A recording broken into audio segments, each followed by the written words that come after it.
Dating after a divorce can be a daunting experience. It's like stepping back into the dating pool after a long hiatus, but with a whole new set of emotions and experiences. Here are some tips to help you navigate this new chapter. 1. Take your time. Healing from a divorce takes time. Don't rush into a new relationship, focus on self-care, rebuilding your confidence, and enjoying your own company. 2. Be open-minded. Don't limit yourself to certain types of people. Be open to meeting new people and exploring different possibilities. 3. Communicate your needs. Be honest and upfront about your feelings and what you're looking for in a relationship. Clear communication is essential for building healthy relationships. 4. Don't compare. Avoid comparing your new relationships to your previous marriage.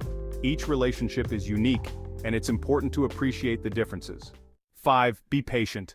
Finding the right person can take time. Don't get discouraged if things don't work out right away. Just keep putting yourself out there and have fun. Remember, dating after a divorce is a journey.